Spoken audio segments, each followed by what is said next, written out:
Basi majina yangu naitwa Mchungaji Musa John. Sasa bila kupoteza muda tukimizane na muda, andika somo letu nini? Mahusiano. Mahusiano ni nini? Nini maana ya mahusiano? Tunaanza hivyo, si ndio? Mahusiano linamaanisha hali ya watu au vitu au nafsi mbili au zaidi kuwa na uhusiano, muunganiko au ushirikiano fulani. Tuanze sasa aina za mahusiano. Hapo ndo tutatembea vizuri. Aina za nini? Nilikuwa kwenye utangulizi. Aina ya mahusiano. Kuna aina nyingi za mahusiano. Tuanzie moja, mahusiano na Mungu. Mahusiano ya kwanza ni mahusiano ya mwanadamu na nani? Na Mungu.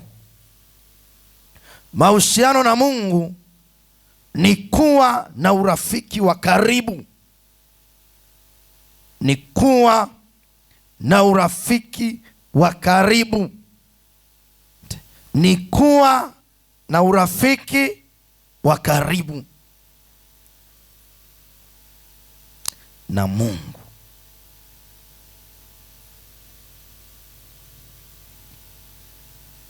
Amen. Umeshaandika? Andika, ndo msingi wa maisha yote. Ndo msingi wa maisha yote. Wewe umri unatoka kwenye utoto unaingia kwenye nini? Ujana, si ndio? Unatoka kwenye nini? Utoto unaingia kwenye ujana. Unahitaji kuwa na mahusiano na Mungu. Ndo msingi wa maisha yote. Mtu akiwa kijana anapotoka kwenye utoto anaenda nini? Ujana. Sawa? Amen. Hapo ndipo Mungu anatarajia kuanza kujifunua kwako na kufunua kusudi la kuumbwa kwako. Amen. Hapo Mungu ndo anaanza kufunua nini? Kusudi, si ndio? Na mapenzi yake juu yako. Maana umeanza kufanyeje? Kujitambua. Yaani mahusiano ya wewe na Mungu, anataka wewe ukae ndani yake na yeye akae ndani yako. Mwambie jana, kumpe nafasi Mungu.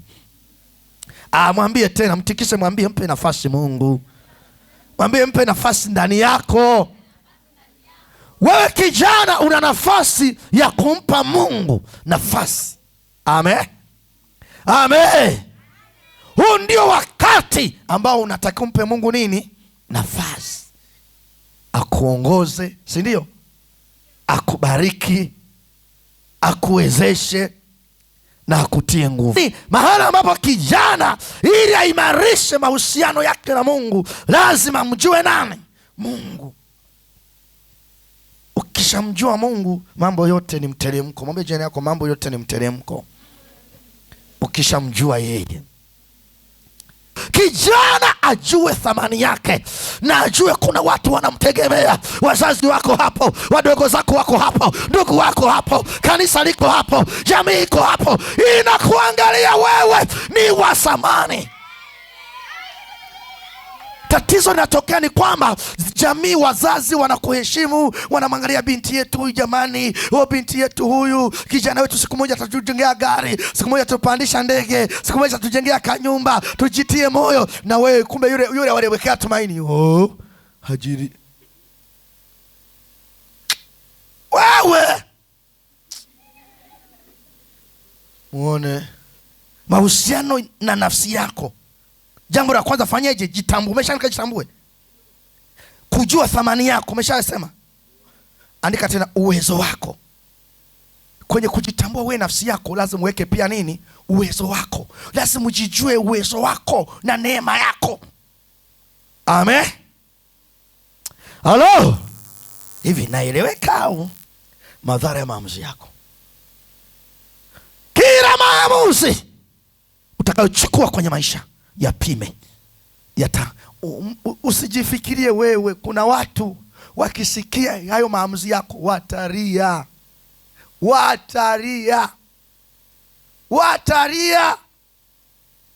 watalia. Na wengine kwa sababu hawana mahusiano yao na nafsi zao, basi hawapimi maamuzi yao. Hawapimi nini? Maamuzi yao. Wanaenda tu. Anasema nafsi yangu inajijua. Eti lazima nafsi yako ifanyeje? Ijue. Watu wengi nafsi zao hazijui. Huko ni kukosa mahusiano yako wewe na nafsi yako, kutokujijua mwenyewe. Wangapi wako hapa wanaamini kabisa Mungu aliniumba vizuri kuliko mtu mwingine? Tuone mikono juu wanaosema mimi ni mzuri kuliko watu wengine.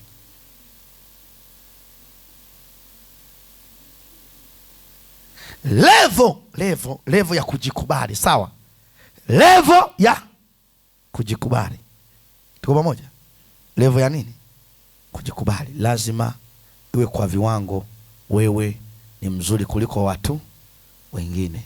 Mtu mmoja anasema hivi, mbona mimi mweusi hako ka weusi kako mwingine hana, na kanalipa, na atakaye kuelewa na hako keusi kako wewe. Mimi anasema mbona mimi hivi? Una meno umeyapangwa hapo mbele, huo mwanya. Mungu hakosei. Mungu na mtu atakayekupenda wewe kama wewe hatapata ni wewe tu, dunia nje. Na ukikuta mtu ameacha kujikubali, anaanza kujinyanyapaa. Eti anaanza kufanyaje? Kujinyanyapaa. Yaani anaona Mungu ni kama alimpendelea yule binti yule aliyekuja kanisani kuliko mimi. Si kweli. Mungu hana nini? Upendeleo. Mungu ni mwaminifu, si ndio? Biblia inasema na tumfanye mtu kwa mfano wetu. Kwa mfano wa Mungu aliumba mwanamume na mwanamke. Kwa kila sura unayoiona duniani imeumbwa kwa mfano wa nani? Wa Mungu. Mungu akosea. Nasema mmoja alisema mbona mimi mweusi kama mkaa? Hivyo. Kuna cheupe kakosa mchumba, wewe watakuja wanajipanga cheusi, lakini Mungu atakupa wa kwako. Halo. Kwa lazima ujikubali, si ndio? Ufanye jamani, ujikubali. Haya ni mahusiano yako wewe na nafsi yako. Kujipenda kwa njia sahihi, kujiamini, kujiheshimu, kutunza mwili, akili na roho, kudhibiti hasira, kujifunza kukataa mambo mabaya. Amen jamani, amen. Haya ni mahusiano ya pili, ni mahusiano ambayo nimeandika ya wewe na nafsi yako. Tumesoma ile Zaburi 114. Umesikia? Na nafsi yangu inajua sana. Hasa nataka kusisitiza kwamba kujua thamani yako. Kujua nini? Tuko pale nimeshaandika. Kujua nini? Thamani yako. Kwa nini mtu hajui thamani yake? Hajui nini?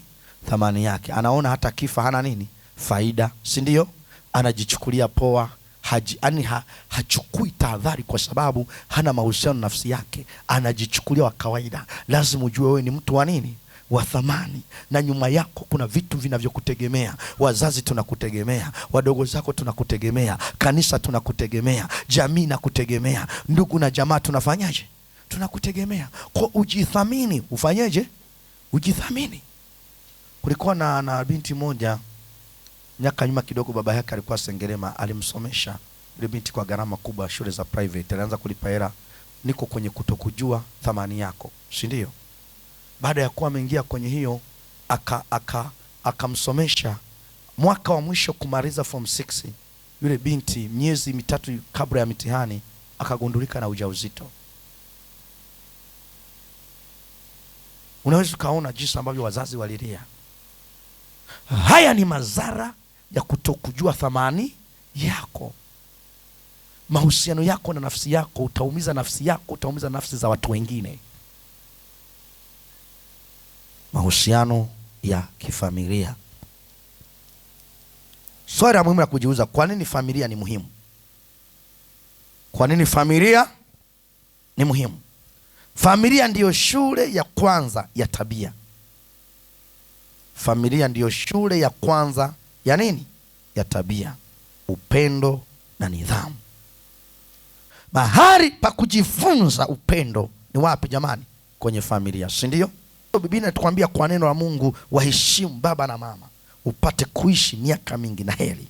Maanake kuna baraka moja kwa moja kutoka kwa Mungu kuja kwa wazazi, kutoka kwa wazazi kuja kwa nini? Kwa watoto. Amen. Utazipata zile baraka kama utatunza mahusiano yako na familia vizuri. Kama mawasiliano ni duni, huwezi kuwa na mahusiano mazuri na familia. Halo?